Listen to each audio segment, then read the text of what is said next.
Welcome to New Day Cleveland. I'm David Moss, and today we're spending the hour at Playhouse Square for the 2019-2020 KeyBank Broadway Season Announcement Special. And it's an exciting time here on Euclid Avenue as we reveal the 7 shows set to dazzle audiences all over Northeast Ohio. And the list has been kept secret until now. So you ready to get this show started? Kicking off the 2019-2020 KeyBank Broadway series in October is Summer, the Donna Summer musical.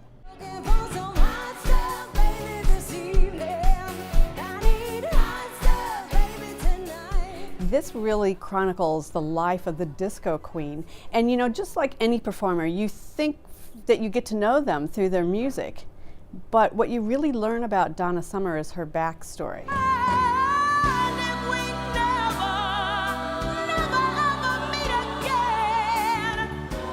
A life that, you know, had all kinds of challenges with it. As a matter of fact, I had the real privilege to meet with Donna Summer over 20 years ago when she was first trying to get this to the stage.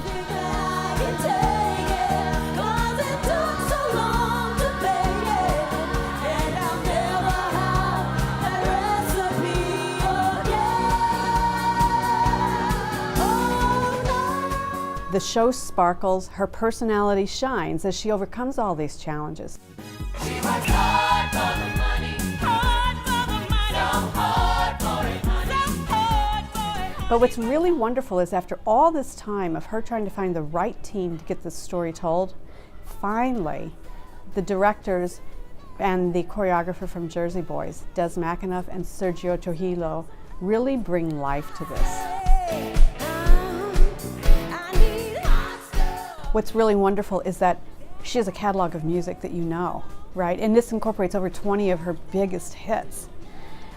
Love to Love You Baby, She Works Hard for Her Money, all of those songs that for some of us in the 70s got us up dancing. It sparkles, it moves, and it really entertains. The next time you visit Playhouse Square, you'll notice a new spot to grab a bite to eat. Check out Republic Food and Drink.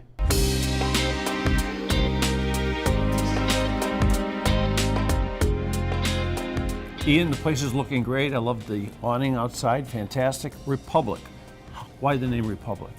So Republic is a body for the people, by the people, and that's really the concept we wanted to capture here, is a restaurant, a place where you can come, experience food, experience an evening before the show, after the show, and really feel like you're a part of something. Yeah. You know, we want people to feel connected to this area. And I felt pretty connected when I walked in. Like I said, I love the way the place looks from outside. I come in here, it's beautiful, it's comfortable. I like the big sign in the back. That's new back there. It says theater entrance. That's right.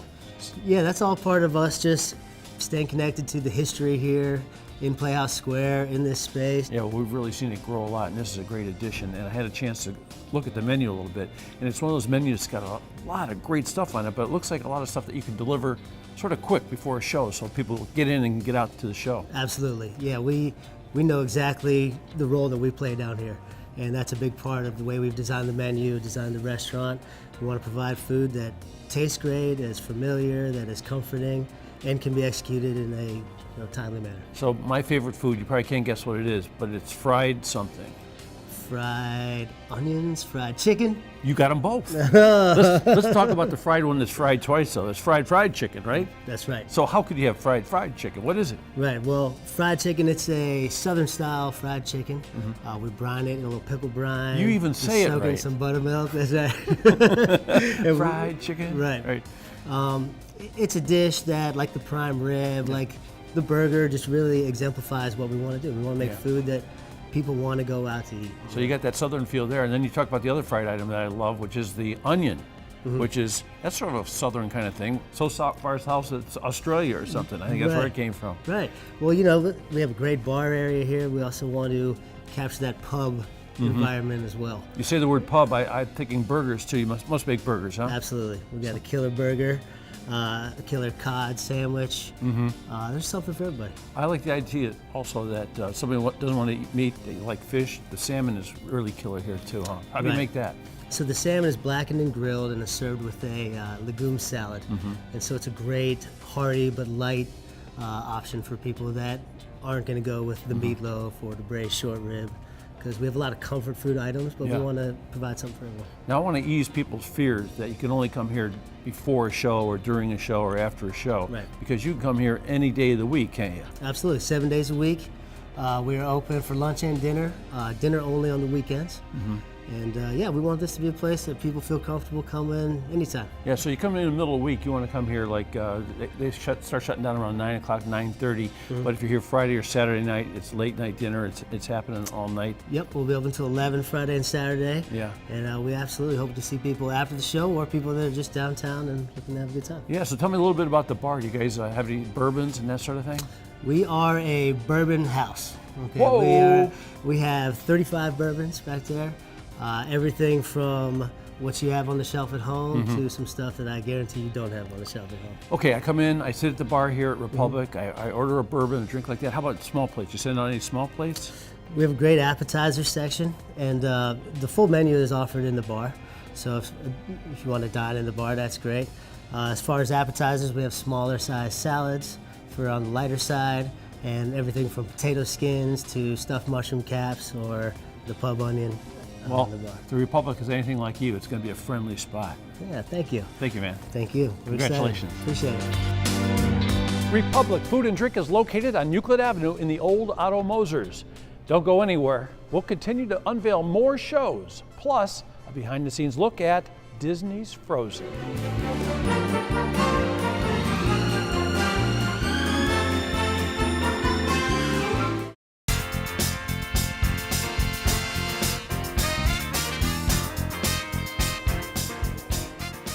Welcome back to the Playhouse Square 2019-2020 KeyBank Broadway Season Announcement Special.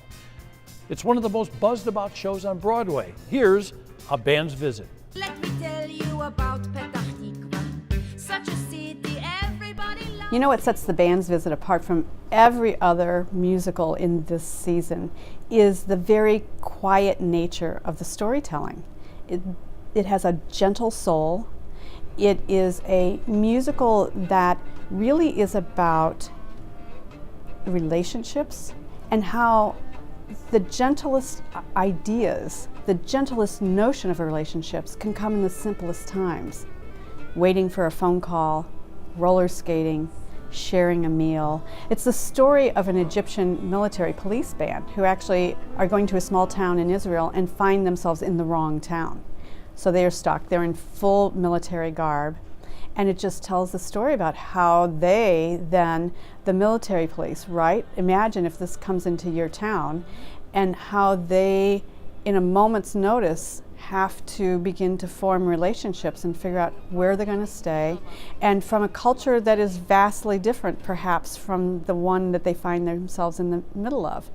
So it's such a wonderful story, and clearly, the industry has embraced this, because in 2018, the band's visit swept the Tony Awards. And what's especially wonderful is that we had the chance to sit down with the producer, Orton Wolf, recently and hear his story.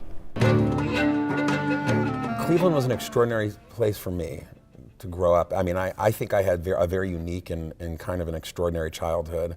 My mother is a Romanian immigrant, runs an immigration practice here in Cleveland, was on the board of Cleveland Public Theater. She was very interested in the arts and in dance and in independent film, and we'd go to Cedar Lee, we'd go to Playhouse Square, we'd see lots of musicals there, we'd go to Cleveland Public Theater.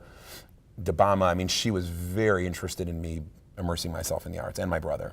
In addition to the exposure I had to the theater through Haitu Theater in US and my life there, I also had this extraordinary amount of artistic impulses coming at me from every direction. And I feel like a lot of that is just Cleveland. I think Cleveland is an artistically ambitious city. There's sort of like an urgency to the art in this city. And maybe that's tied to the rock and roll, maybe it's tied to the idea that it's always cold and a little gray and like people need to express themselves. I don't know what it is, but there's a genuine need for art that I certainly felt as a kid. I always felt kind of cool being from Cleveland when I was around other artists. I think there's just something to it. On the surface, you can say it's about a band, they get lost, they end up in the wrong town, and they leave. And there's truth to that, right, in a sort of a linear way. But if you actually look under the surface, this is about a group of Israelis and a group of Egyptians who, in their own different ways, are overcoming major hurdles in their lives, real psychological and emotional hurdles, and they're only able to confront them and overcome them by this chance encounter they're having with complete strangers. What's more theatrical than that? 33% of it's not even in English, and we don't even use subtitles, right? It's Arabic, it's Hebrew, it's English. We have long stretches of moments where there's literally not a sound on stage. This is a very unconventional musical, to say the least, and to have gotten the kind of critical acclaim we've gotten, and then to have kind of swept the Tony Awards, the only thing I can account that to with whatever role I served, because really it's about the writers and the directors and the performers, but to the extent that I had any impact on that kind of success, I think it was because I had a very clear vision for it. Gratitude is the only thing I can say. That's the only thing I felt, was just this like overwhelming amount of gratitude to like everybody in that room. Because clearly there was just this great amount of love and support. You know, we live in a world where you're always kind of like, who hates you, who doesn't hate you, what do they think of you, who respects you? And so you have this one night where everybody is able to demonstrate their support of you in this piece that I'd been working on for 8 years. So then when the big award gets called and it's Best Musical and we get called up on stage, I remember very clearly walking up on stage and we did the speech and I invited the whole cast. I said, if we win, I want everyone to come up on stage. The band's visit's not about some giant ending with fireworks and, you know, big dance numbers where the world is perfect, because it isn't. The band's visit's about the small steps we can all take towards becoming better. I think that's very personal. And I think if an audience member comes and they lean in and they let go of the conventional idea of what a musical should or shouldn't sound or look like, and they invest in these characters, I think the show pays back in dividends. But I'm excited for the Cleveland audiences, kids my age, adults, whoever it is, and just to lean in and see this story on that stage. And maybe some of them will have watched this video and think like, oh, there was a kid from Cleveland that was kind of behind this. There's nothing better. That's just like, I honestly feel like, you know, I just have to like keep knocking on wood, or like, it's just great. I'm living in a dream. One of the great things about Playhouse Square is that they make theater available to the whole family. Here's a closer look at Family Theater Day. Well, I am very excited because we are talking right now about a very special day that's happening here at Playhouse Square. And this is the only person who can explain it. I'm telling you, Daniel Hahn joining us here. Thank you so much. Thank you, This is Natalie. very exciting. This is a day that is for the entire family. It really is. You know, this is the one day when Playhouse Square is a not-for-profit. It's really important for us to give back to the community. So this is really one special day where there's something for everybody, kids of all ages. We're talking about Family Theater Day. That's and right. that is happening in May 4th. Saturday, May 4th, 11 to 5. So what will this entail? You have a lot going on that day. Oh, there is. There's plays, first of all, going on throughout the day. We have 3 different shows, starting out with, for our youngest children, maybe the preschool to 2nd grade age. We have this wonderful play called Shh, We Have a Plan, based on the famous children's book by Chris Houghton. He's an Irish illustrator, and this is a play put on by a company from Northern Ireland, where these 3 adventurers are trying to capture a beautiful bird with just beautiful plumage. And it's the adventure they have in trying to capture this bird. And I won't give away the ending, but I'll tell you they learned some important lessons along the way. I like the sound of that. And then again, you're talking about the young ones for that. Now For you that kind of move up a step to a little bit older. Sure, in the Ohio Theater, we're doing the classic 20,000 Leagues Under the Sea by Jules Verne. And you know, this book, you sometimes may forget what an inspiration it was for modern day science fiction and fantasy. The Nautilus under the sea with Captain Nemo, the adventure. And this company does something pretty special. When it was at the New Victory Theater, we saw these amazing video screens that they do. So when the squid attacks the sub, you see on the screen this interactive play that the company does with the video, and the audience actually has an app on their phone wow. for the Nautilus, and they can follow along and do things electronically during the show. It's spectacular. It's really interactive then too. too. Yeah, it's interactive. And then you have to say, well, I don't know what else you could say, but prepare to be amazed by the third performance that you have going on. That's right. You know, Jason Bishop, Straight Up Magic, is one of the most extraordinary illusionists working in the country today. He does grand illusions where he'll levitate not just his partner, but then he will levitate himself after she's halfway up the stage. That's unbelievable. It's incredible. And he does, one of my favorite is he does this sleight of hand where he'll bring someone up on stage, have a camera honed in on his hands with a giant video projection behind him. He will change the currency of money. He'll ask them for a dollar or something. He'll change the currency in front of him. He'll flip a Rubik's Cube and solve it in midair. He is one of the greatest illusionists I've ever seen. So that's a lot crammed into what, but it's all one day. It is one day. 3 different theaters, 3 different performances, but there's more too. Well, there is. You know, thanks to our sponsor, University Hospitals, Rainbow Babies and Children's Hospital, we're able to provide a number of free events as well. So we've got the great children's Grammy-nominated band Recess Monkey that's going to be playing concerts in the lobby.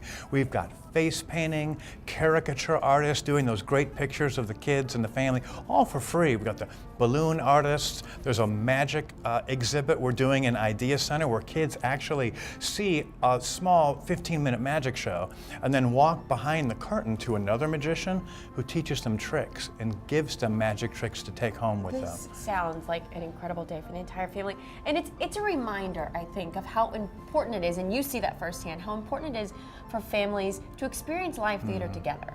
It is. It's so affordable. And when you're in that theater and you're seeing your children having this experience with a group of other people, and it's live, there's nothing quite like being in the room, as Hamilton says, where it happens. When the action is happening, the kids are learning to see things from other people's perspective. They're seeing conflict resolved, they're learning, and they're being entertained all at the same time. It sounds like a spectacular day. You do not want to miss that. Mark the calendars right now, May 4th. It's a Saturday. Thank you so much, Daniel. Thanks, Natalie. Sounds so exciting, doesn't it? Coming up, how another Northeast Ohio native is making his mark on Broadway.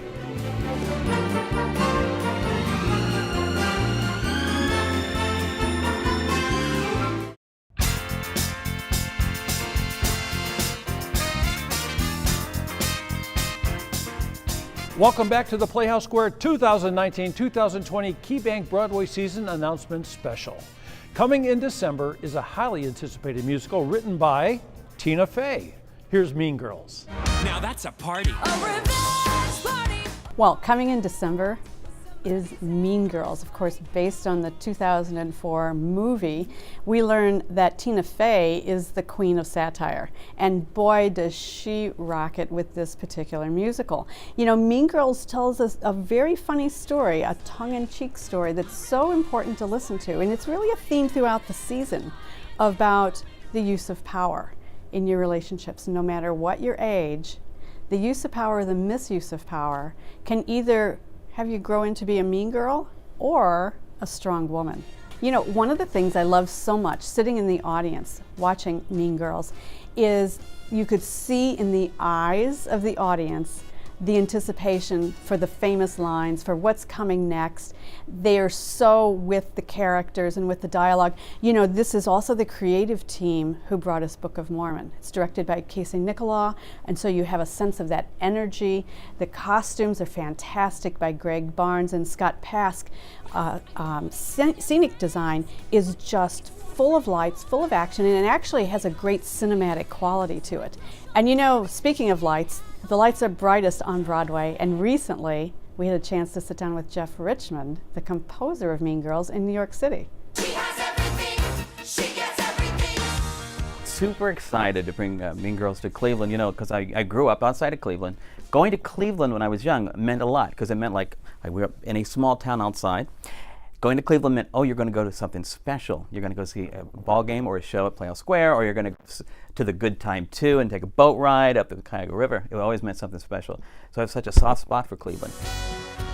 To get to work with my wife again on something, we worked together a lot anyway, but to take something that she had written 10 years ago as a movie that was a comedy and add songs was quite a process, because you had to figure out what pieces did you want to keep from the movie, what pieces did the audience really want to see again. you know, what did you have room for to revisit, and then what made it new? And that biggest thing is like, well, you don't want to just be the movie on stage. You want to make it new and fun and make it its own thing. And the songs became a big part of that, and it's fun to write with her. She's terrifically funny. She's patient. She's great. She's always got the ringer of an idea that comes in when we're all stewing on something. She'll come in with something that'll make everybody's mind go, oh yeah, why didn't we think of that the other time? But she's very easy to work with, and this was her first theater, not her first theater thing. She has written plays before, but her first musical theater thing. This was fun for me because I was a musical theater major at Kent State, and I'd written a lot of musical theater pieces, so I was able to like take a lead a little bit in it and say, no, we need an I need song here. You don't really dream about, I'm going to be in the movies, or I'm going to do this, or I'm going to have a TV. You dream like, I'm going to do a big theater piece. I'm going to be on Broadway, because that's what you did when you were young. You know, you didn't go out and make a movie. You were in your high school production of Guys and Dolls or whatever. So it's a big deal. So to now look at this now and say, oh, this thing that we wrote together is a big hit on Broadway, it's super exciting. As soon as the first image comes on stage, the audience goes crazy. And they love it, and that makes you just love it more. People really love the show. They get excited about it. They know the movie. They know they're going to see something really fun. The word of mouth is great on it. And you sit there, and by the time you get to the end, people are on their feet, and they're cheering for everybody. Because I think it touches everybody in very specific ways that they can look at it and go, I'm Damien. You know, I get it, and Damien is so good, and the things that he's telling us are great. Or I'm Gretchen, like girls going, I'm Gretchen, and look what she's doing up here, and I think they identify with it in this situation. That subject matter of whatever bullying and cliques and being treated poorly and being treated not in an unkind way, the people who you thought were your friends, is tough. But I think that Tina's such a good writer and so good at finding the dark side of the light and vice versa, that we were able to navigate through that really well. And the songs help too, because then some dark stuff happens, then suddenly everybody's singing. And dancing, lots of dancing too, lots of big high-stepping dancing. And compared to TV, it's different. There's a element that when you were writing it, you're with the audience all the time. So there was something about that give and take and just being present and being with the actors for a year while you were developing it made it really special. Still to come, our behind-the-scenes look at Disney's Frozen.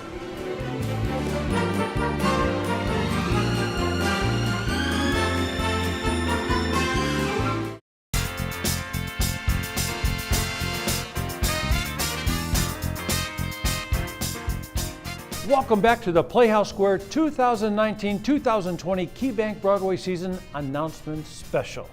Prepare to be transported from Russia to Paris in the beloved story of Anastasia. Your circumstances, why wallow in regret? So in February of 2020, we will travel from the Russian Empire to Paris in the 1920s, where we meet a young girl named Anya, who has assumed the persona of the Grand Duchess Anastasia.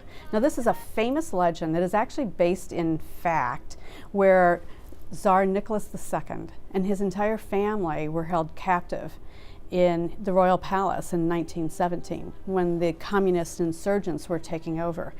They sadly were all executed. But there was a belief that this one daughter, Anastasia, somehow survived, and that has become legend over the years.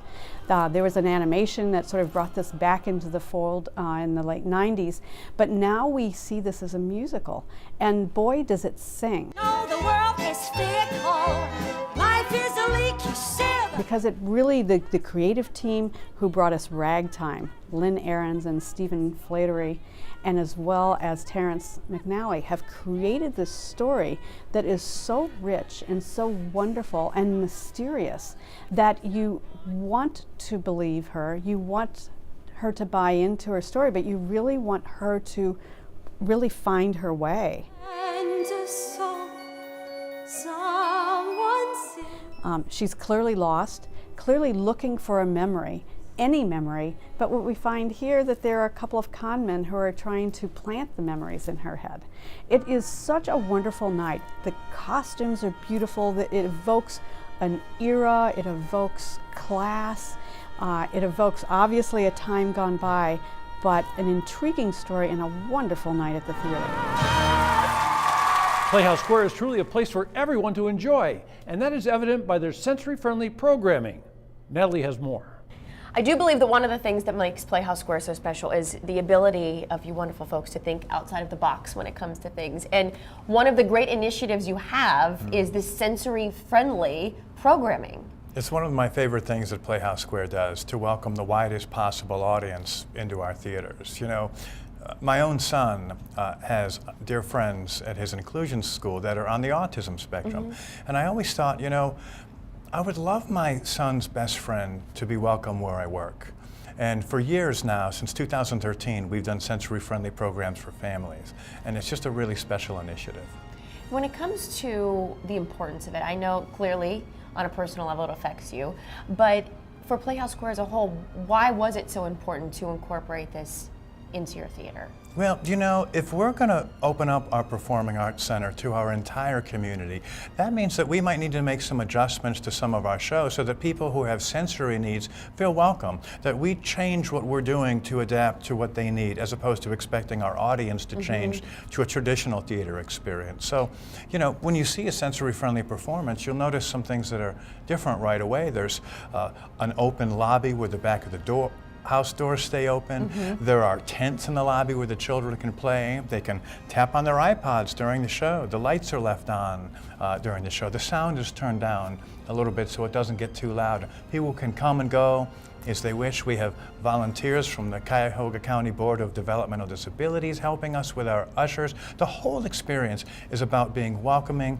accommodating, and just a judgment-free atmosphere for our audience. And keeping this theme in mind, I know you have some very exciting news happening this year, August specifically, the first ever Broadway show that you are creating around this initiative. That's right. It's the first Broadway sensory-friendly performance that Playhouse Square has ever done. It's Disney's The Lion King, and it's coming in August, and we are so excited to have the opportunity to share a Broadway show with this audience. I can't imagine, out of all the shows that could have been chosen, this one is just such a beloved story that people of all ages have just grown to, I think, enjoy, and they love the experience of the theater, and to know that you're able to then take it up a level and really, as you said, include everyone in this experience. I don't think there could be something better. There's really nothing like it. I had the opportunity to see Disney's The Lion King do a sensory-friendly performance a few years ago. It was one of the most moving experiences I've ever had in the theater. When that Circle of Life procession begins down those aisles and you hear that music and you see these families just so inspired by able to bring your child, bring your friends to this show. This is the show and this is the performance. I couldn't be prouder that Playhouse Square is having this initiative. Tickets for that will go fast. They can go to the website to find out more information, right? All the information is on the playhousesquare.org website. You need to jump on that right away. Thank you, Daniel. Thanks, Natalie. Coming up after the break, 3 more shows to reveal, plus a behind-the-scenes look at Disney's Frozen.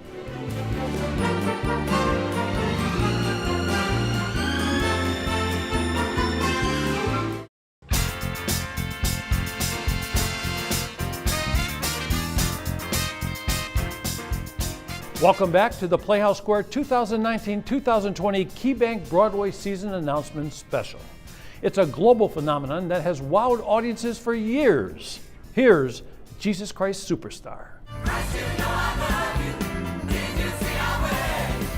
Jesus Christ Superstar has been on the road, which seems like forever. And I will tell you, I actually kind of thought I had seen every version of Jesus Christ Superstar that I ever needed to see. It's very popular. It's considered one of the greatest stories ever told. Of course, it is Andrew Lloyd Webber and Tim Rice's considered one of the masterpieces. And it is the show that brought the electric sound of amplification and electric guitars and all of that sound emerging first out of the orchestra pit with this musical. But what is so different about this is that this puts the music forward.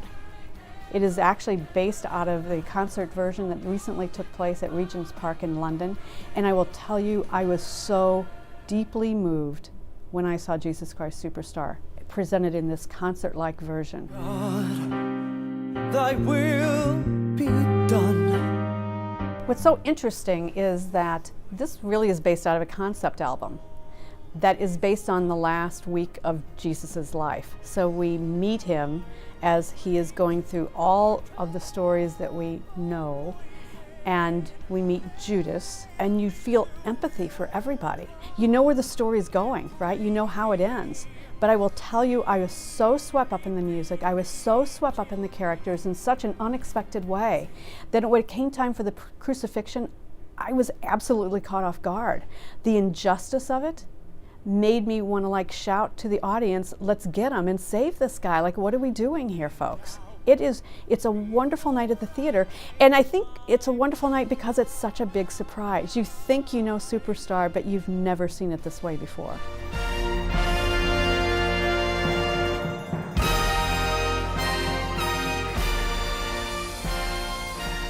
From one iconic production to another coming to Playhouse Square in April is My Fair Lady.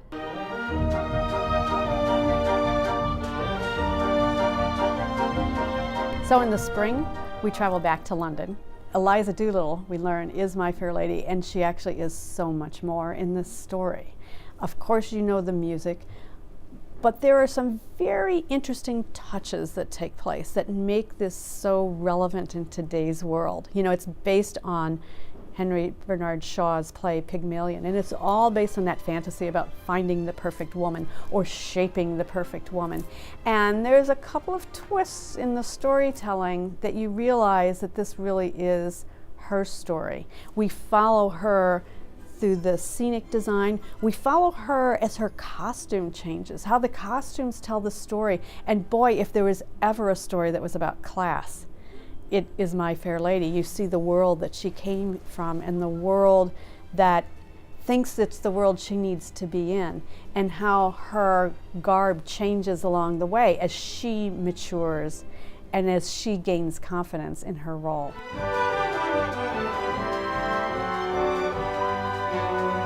It's a perfect musical because it's immediately built in with conflict, the conflict of class. And what various classes might think is proper and acceptable. It's so beautifully told and so wonderful. Again, you think you've seen My Fair Lady. It is actually one of the golden revivals of all time. This would be one of those A titles. But it's My Fair Lady like you've never seen her before. Coming up next, a sneak peek at the highly anticipated musical, Frozen.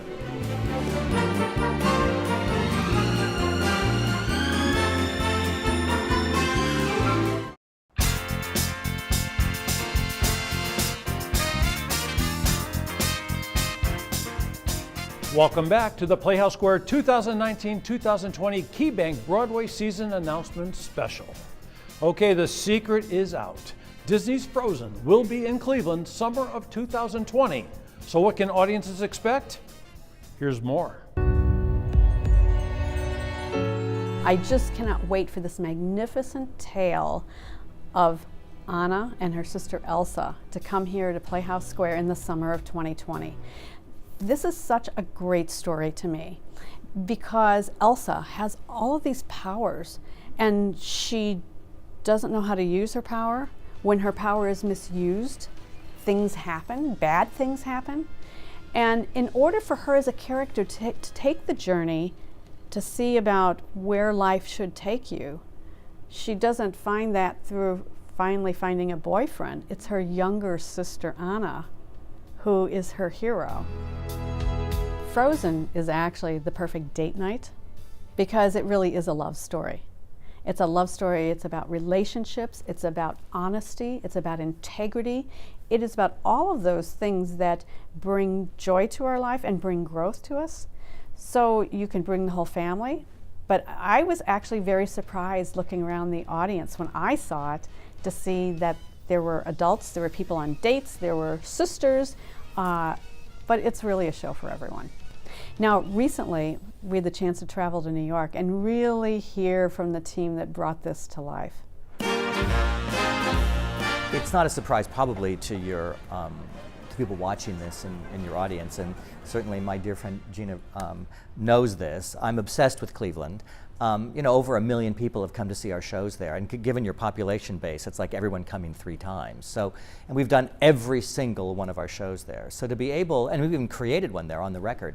So to be able to have your theater and Playhouse Square be part of really the first year of Frozen is really important to us. Friends of mine were making the movie, and when it was finished, in a rough cut, I asked if I could see it, and I screened it in a Disney screening room here in New York at midnight, and I texted out to them immediately, when do we start? Frozen is an absolutely classic grown-up musical. The way Bobby Lopez and Kristen Anderson Lopez, who were, you know, of course, Academy Award winners for their songs, including Let It Go from Frozen.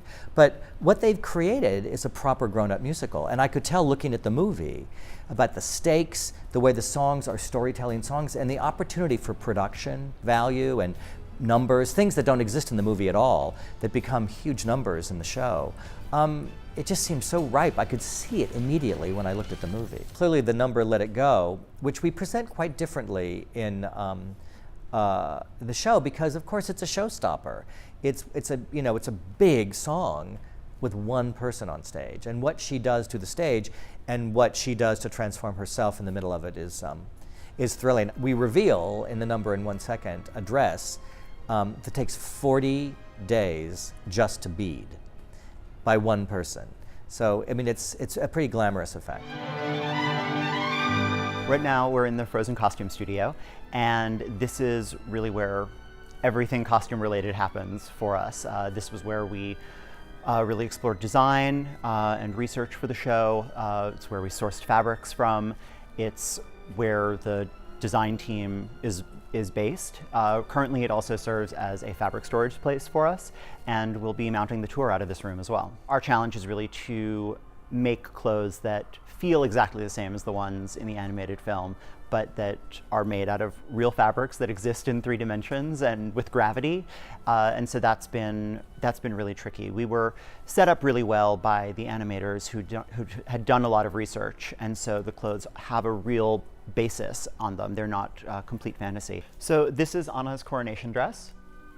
And again, this was a place where we took a lot of inspiration from the animated film, and the animators laid a really clear ground plan for us. And we just introduced, again, elements of historical dress and handwork on this. It's fully embroidered and ribbon embroidered. This is all done by hand on the skirt.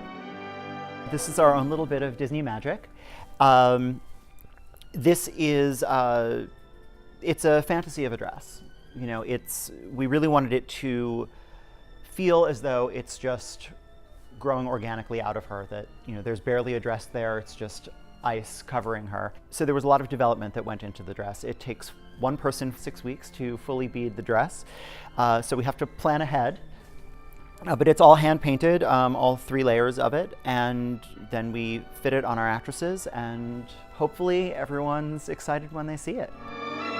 The monster costume. So Monster was sort of the last costume in the show. Christopher Oram, our designer, came up with this idea for the Princess in Pants. It's really the moment where she takes it back for herself, and it's really an empowering thing for her. It's amazing. You know, it's a long process. We've been working on it for over 2 years now, and so it's really the culmination of all of that effort on stage, and it really allows us to bring all sorts of skills to bear, and that's just ultimately a really satisfying thing. Not only is Disney wowing us on stage, but through Playhouse Square, they're also committed to introducing musicals into our schools. Natalie has more. It is hard to believe, but it was 4 years ago that Playhouse Square received this amazing grant through Disney. And Shafia, this is such a big deal for local students. It really is. It really is. We're super excited to be able to bring this program to Northeast Ohio. Each year, 4 schools from Lorain County or Cuyahoga County are eligible. They are able to do an extensive application process. And what's really exciting is the goal of the program is to establish ongoing musical theater programs in local elementary schools. So the whole program, it's Disney musicals in schools. That's right. Here locally. So I'm sure that the students clearly get so much out of being involved in that program. And I know that you probably know better than anybody what they really receive from it. So I'll let you explain that. Sure. The students get a chance to sing, dance, and act with their fellow classmates and really be able to share their voice with their school communities. We've had teachers and principals tell us that they've seen an increase in self-esteem, self-confidence, attendance.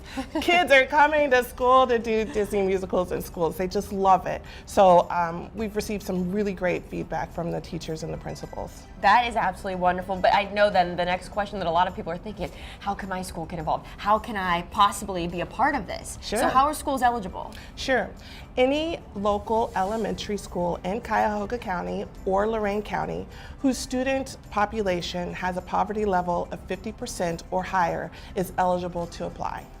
That's such a wonderful thing when you think about the difference it can make in a child's life. As you just said, they have a desire and a need to go to school that might not have been there before. Absolutely. So I know it's very structured. So what kind of structure do we see? Sure. The structure is in place to reinforce the main goal, which is sustainable musical theater programs. So what happens is the schools will receive a show kit that has the materials that help the teachers to become the director, the choreographer, the stage manager. So the teaching team are working their communication skills and their team building skills to help produce the show. Now they'll also receive support from Disney-trained Playhouse Square teaching artists. They're going to come in to work with the school team to help produce the show. So that's the main structure. We've also seen that in the school community that the grandparents, the aunties, the uncles are coming out to help the students with their costumes, with their makeup. So we're really seeing a deep connection with the community through this program. When you see some of that, you hear some of the things they're getting involved with doing, it's not just then about that specific program. They can take those lessons with them that they learned and the experience and the sense of community that they've gathered with them for years to come. Absolutely, and we're really proud and really excited to say that we've had 100% retention. Wow. That means that all 16 schools that are participating continue to put on their own show. It's really amazing to see. When you realize the difference that theater can make in a child's life, it really is, it's something very special. And you guys get to see that firsthand. I know. I'm always so jealous of that, but it's a fulfilling job, I know, and you're doing wonderful things here at Playhouse Square. Thank you so much. Thank you, Shafia. There you have it, the lineup for the Playhouse Square 2019-2020 KeyBank Broadway season. Just log on to our website for the complete list of all 7 shows. And remember, the best way to be a part of all the excitement is to become a season ticket holder. Simply call 216-640-8800 for more details. Individual tickets go on sale later this year, and believe me, you don't want to miss this incredible experience. For Natalie Herbick, I'm David Moss. So long.